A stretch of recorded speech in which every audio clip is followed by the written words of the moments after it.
Latest எபிசோடுகளை விளம்பரங்களே இல்லாமல் காணுங்கள். ஏதோ ஒரு மூலையில இருந்து படிக்க வைக்கணுங்கிற ஆசையில பிள்ளைகளெல்லாம் கூட்டிட்டு வராங்க. ஆனா அவங்க வசதியான பிள்ளைகளோட போட்டி போட முடியாம தோத்து போயிடுறாங்க.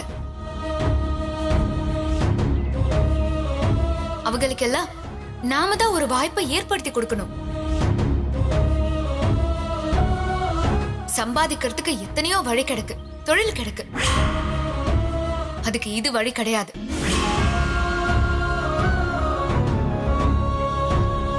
தமிழ்நாட்டுல பல இடங்கள்ல இருக்கிற வசதி வாய்ப்பெல்லாம் காரைக்குடியில கம்மியா இருந்தாலும் படிப்பு விஷயத்துல நம்ம ஊருக்குன்னு ஒரு பேர் இருக்கு. ஏன்னா இங்க நேர்ந்த யாரும் படிப்பை ஒரு வியாபாரமா நினைக்கல, ஒரு சேவையா நினைச்சுதான் பண்ணாங்க.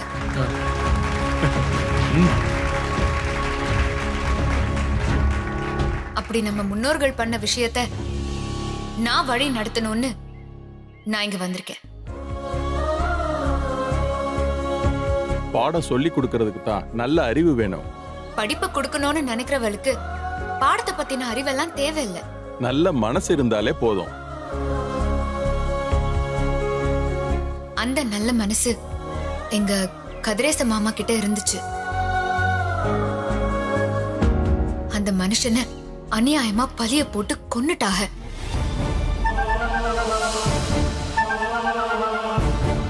அவங்க வேணா செத்து போயிருக்கலாம், ஆனா அவங்க கண்ட கனவு இன்னும் உசுரோட தான் இருக்கு.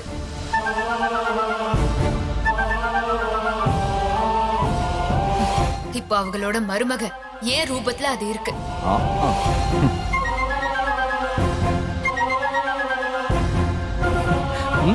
உங்க எல்லாருக்கும் இருக்கிற ஒரே ஒரு கேள்வி, படிப்புக்கும் எனக்கும் என்ன சம்பந்தம் இருக்கு அதானே?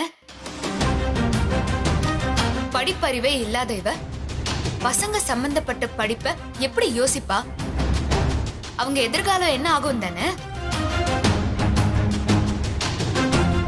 வேற நாட்டுல இருக்கிற இல்ல வேற மாநிலத்துல இருக்கிறவங்க கூட இந்த கேள்வியை யோசிக்கலாம். ஆனா நம்ம தமிழ்நாட்டு மக்களுக்கு இந்த கேள்வி மனசுல இருக்கவே கூடாது. இன்னைக்கு பட்டி தொட்டி எல்லாம் பள்ளிக்கூடம் இருக்குன்னா, அடிப்படை வசதி இல்லாத ஊர்ல எல்லாம் பள்ளிக்கூடம் இருக்குன்னா, கரண்ட் வசதியே இல்லாத ஊர்ல எல்லாம் பள்ளிக்கூடம் இருக்குன்னா, அது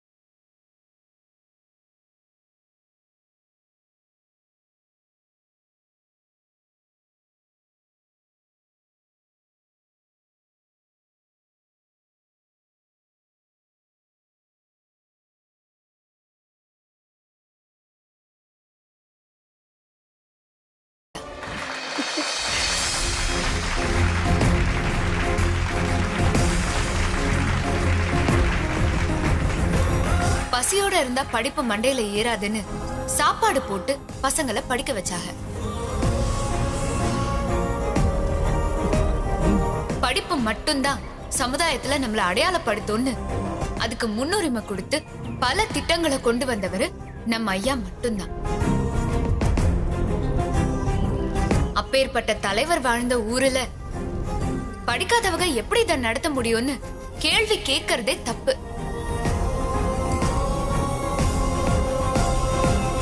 தன்னோட வாழ்க்கையை இதுக்காகவே அர்ப்பணிச்சு வாழ்ந்தாங்களோ அதே வழிய நானும் பின்பற்றுவேன்.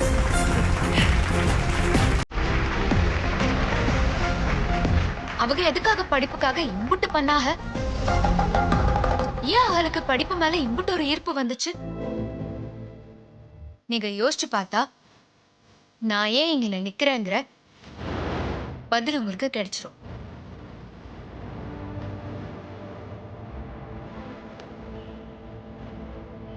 எல்லா பிள்ளைகளுக்கும் படிப்பை கொண்டு போய் சேர்க்க வேண்டிய கடமை நம்ம எல்லாருக்குமே இருக்கு. அதுக்கு நீங்களும் துணையா இருக்கணும். காசு என்னைக்குமே கல்விக்கு ஒரு தடையா இருக்கவே கூடாது. எந்த மாதிரி கல்வி திட்டத்தை மாத்தலான்னு நானும் சில யோசனைகளை வச்சிருக்கேன். அத நான் சொல்றேன். அதே நேரம் இன்னொரு விஷயத்தையும் நம்ம தெளிவா ஞாபகம் வச்சுக்கணும். கல்வி, படிப்பு இதோட வரையறையே மாறிடுச்சு. முன்னாடி மாதிரி ஸ்கூல் புத்தகத்தை படிச்சோமா, மார்க் வாங்கணுமா, நல்ல கோர்ஸ் சேர்ந்தோமான்னு இன்னைக்கு நம்ம இருக்க முடியாது. ஏன்னா இன்னைக்கு படிச்சவங்களோட எண்ணிக்கை ரொம்பவே ஜாஸ்தி ஆயிடுச்சு. அதுல ரொம்ப திறமையானவங்க எண்ணிக்கையும் அதிகம். அப்போ ஆட்டோமேட்டிக்கா போட்டியும் அதிகமாகும். அதனால இன்னைக்கு இருக்கிற ஸ்கூல் பசங்க இதுக்கு முன்னாடி இருந்ததை விட இன்னும் கூடுதலா படிச்சு கூடுதலா போட்டி போட வேண்டியது இருக்கு. அதனாலேயே நம்ம பிள்ளைய எல்லாரும் மனசளவுல ரொம்ப சோர்வாவும் மன அழுத்தத்தோடவும் இருக்காங்க.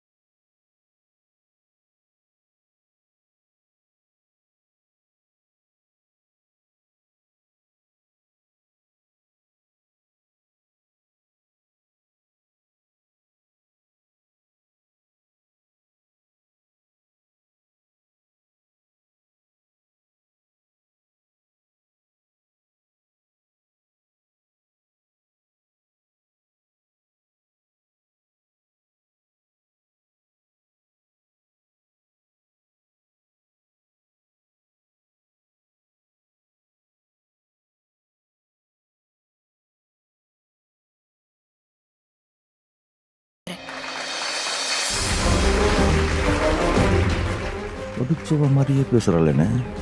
அப்புறம் இன்னைக்கு பசங்க எல்லாருமே செல்போனுக்கு அடிமையா இருக்காங்க.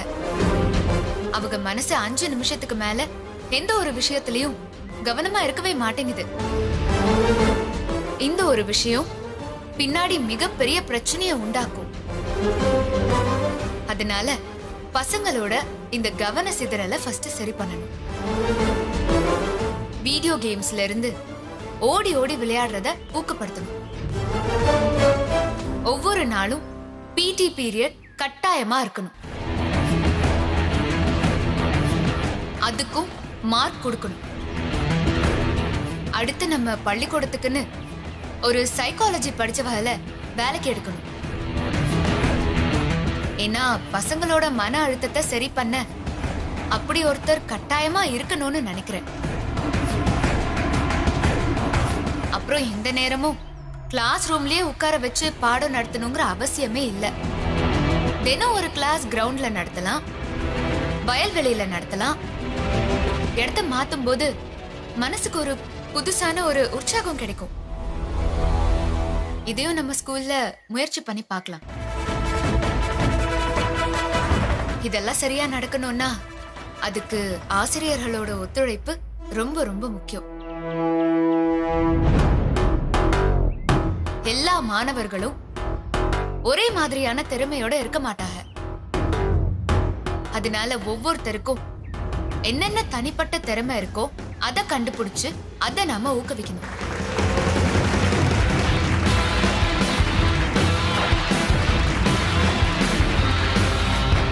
முக்கியமா கிளாஸ் ரூம்ல மாணவர்களை ஒருத்தர் ஒப்பிட்டு பேசாம இருந்தாலே பாதி பிரச்சனை சரியாகும். ஆசிரியர் நண்பன் மாதிரி பழகணும்னு சொல்லுவாங்க. நான் இதுல கொஞ்சம் மாறுபடுறேன். ஆசிரியர் என்பவர் கொஞ்சம் கண்டிப்பாவும் இருக்கணும். கல்விக்காக உதவுற நல்ல உள்ளங்கள் நிறைய பேர் இருக்காங்க. அவங்களெல்லாம் நாம நேர்ல போய் சந்திச்சு நலத்திட்ட உதவிகளை வாங்கி அத பள்ளியோட வங்கி கணக்குல போட்டு முடக்கி வைக்காம வசதி இல்லாத ஏழை பிள்ளைகளுக்கு உதவி செய்யற மாதிரி நாம அவங்களுக்கு ஏதாவது உதவி பண்ணணும். நாம நிறைய பேர் பண்ற உதவிகள் சரியான இடத்துக்கு போய் சேராததுனாலதான் இன்னைக்கு உதவுறவங்களோட எண்ணிக்கையும் கம்மி ஆயிடுச்சு. அந்த அச்சத்தை முதல்ல போக்கணும். கல்விக்காக உதவுறவங்களை ஊக்கப்படுத்துற மாதிரி நம்ம பள்ளிய கொண்டு வரணும். ஆசிரியர்கள் நாமளும் நம்ம வருமானத்துல ஒரு பங்கு ஒதுக்கி ஒரு மாணவனை தத்தெடுத்து படிக்க வைக்கணும். நீங்க ஒதுக்குற பணம் உங்களுக்கு ஒரு சின்ன தொகையா இருக்கலாம்.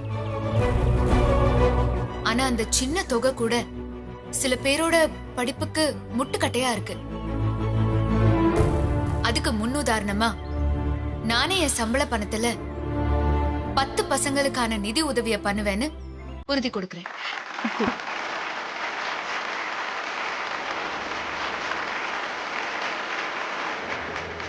அதே மாதிரி வாழ்க்கை கல்விங்கிற ஒரு பாடத்திட்டம் வெறும் ஒரு பாடத்திட்டமாவே இருக்கு. அதை நாம செயல்முறைப்படுத்தணும்.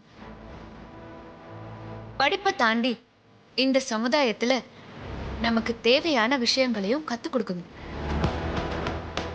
உதாரணமா படிச்ச பசங்களுக்கே தடவை வங்கியோ அரசு அலுவலகத்துக்கு போனாலோ முறையா என்ன பண்ணணும்னு தெரியாம தடுமாறுறாங்க. அதையெல்லாம் ஒரு வார இறுதியில வாழ்க்கை கல்வியா சொல்லிக் கொடுக்கணும். அதுல முக்கியமா விவசாயத்தோட பயனையும் அதை எப்படி வளர்க்கணுங்கிறதையும் சொல்லிக் கொடுக்கணும். தமிழ் நமக்கு தாய்மொழிதான், இல்லைன்னு சொல்லல. ஆனா பிற மொழிகளும் சரளமா நமக்கு தெரியணும். நம்ம நாட்டுல பல சாதனைகளையும் கல்வியையும் வளர்க்க கல்வி அறிவு மட்டும் பத்தாது. கல்விய நேசிக்கணும். கல்விய சொல்லித்தரதால நமக்கு என்ன பலன்னு யோசிக்காம இந்த சமுதாயத்துக்கு என்ன பயன்னு யோசிக்கணும். அப்போதான் கல்வியும் வளரும், நம்ம நாடும் வளரும். நன்றி, வணக்கம்.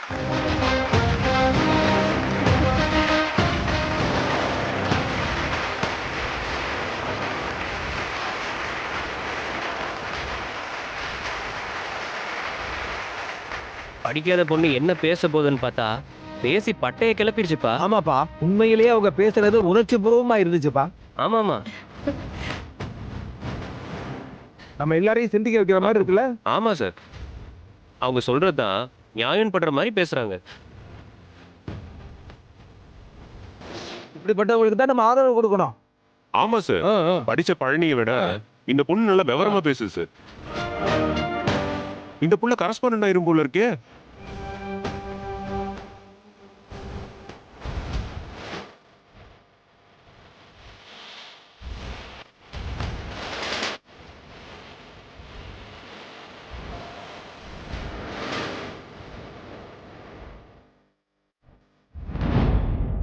எல்லாம் ரெடியா இருக்கு. இன்னும் கொஞ்சம் நேரத்துல ஓட்டு போடுறத தொடங்கிடலாம். சரிங்கய்யா.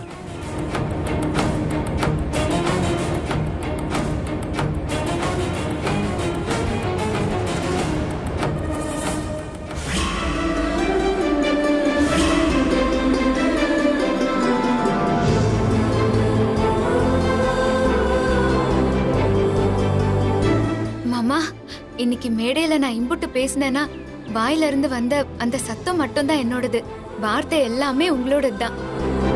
அது எனக்கு மட்டும்தான் மாமா தெரியும்.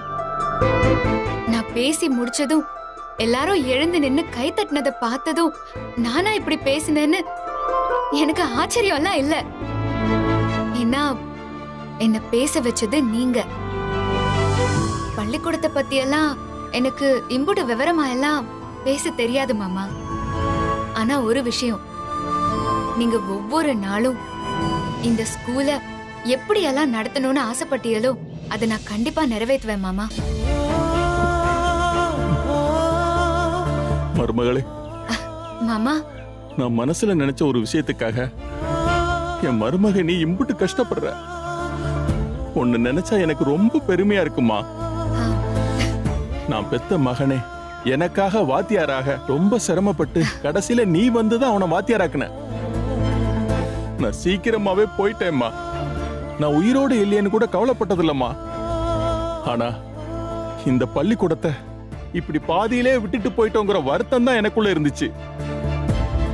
இப்ப இந்த வருத்தமும் இனி ஓ மூலமா போகுது. எனக்கு இருக்கிற ஒரே ஒரு வருத்தம், உன்ன மாதிரி ஒரு மருமகளை பக்கத்துல இருந்து ஆசையா மருமகளேன்னு கூப்பிட முடியலங்கிற வருத்தம் தாமா எனக்கு. மாமா, இப்ப மட்டும் என்ன நீங்க தூரமாவா இருக்கிய? என்னைக்கும் நீங்க என் பக்கத்திலேயே தான் இருப்பிய, எனக்கு துணையா தான் இருப்பிய. நம்ம நல்லபடியா இந்த தேர்தல்ல கண்டிப்பா ஜெயிப்போம்னு நம்புவோம். அப்புறம் இந்த ஸ்கூல்ல நீங்க ஆசைப்பட்ட மாதிரியே நம்பர் 1 நான் ஆக்குறேன் மாமா.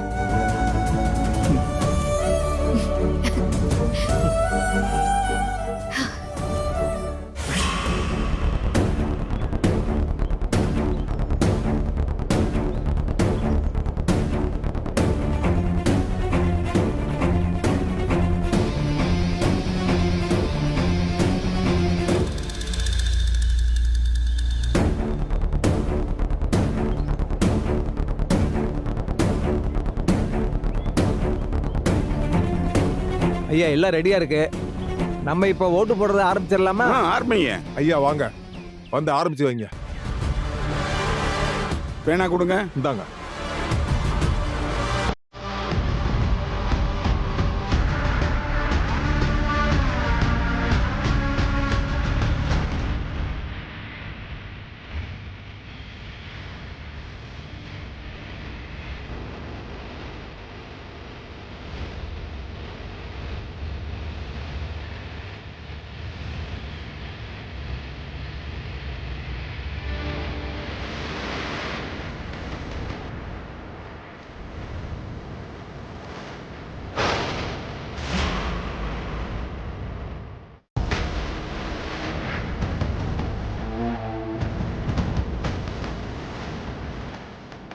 ஓட்டு நம்ம தான்.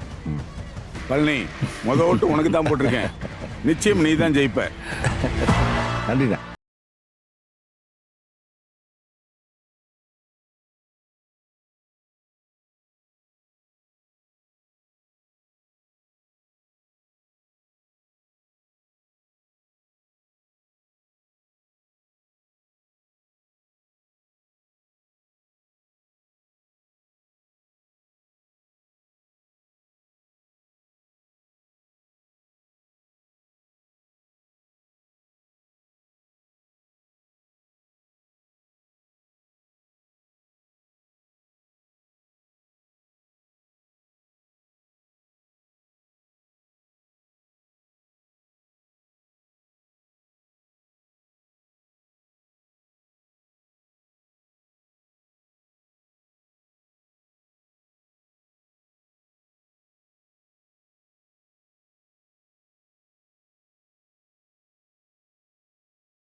பேர்ல 34 பேர் ஓட்டு போட்டாச்சு.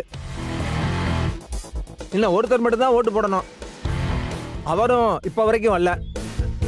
வர்றதாவும் எந்த தகவலும் சொல்லல. நமக்கு 34 பேர் ஓட்டு போட்டிருக்காங்க. மிச்சம் இருக்கிற ஒரு ஓட்டு எதுவும் பண்ணிட போறதில்ல. அதனால நம்ம காலம் தாழ்த்திட்டு இருக்க வேண்டிய அவசியம் இல்லை. அதனால நம்ம ஏன் காலம் கடத்திக்கிட்டு இருக்கணும்? இப்பவே பெட்டியை பிரிச்சு ஓட்டை எண்ணி யாரு ஜெயிச்சாங்கிறத அறிவிச்சிடலாமா? அதான் 34 பேர் ஓட்டு போட்டாங்கல்ல, அப்புறம் என்ன எண்ணிட வேண்டியதானே? சரிங்கய்யா, அப்படியே பண்ணிடலாம். யார் அதிக ஓட்டு வாங்குறாங்களோ அவங்க தான் கரஸ்பாண்டன்ட். சரிதானே? அப்புறம் என்ன எண்ணிருங்க. ஆட்டுங்க தம்பி, அதை கொஞ்சம் எடுப்பா.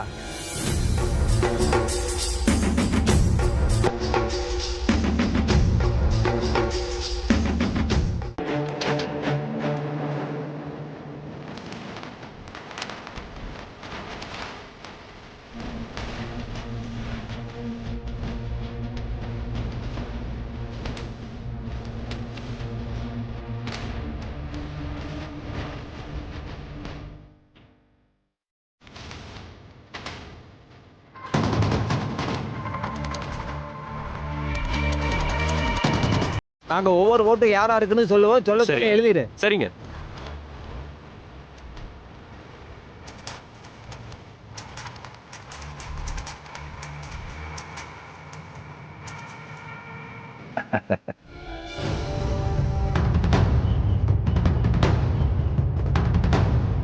பழனி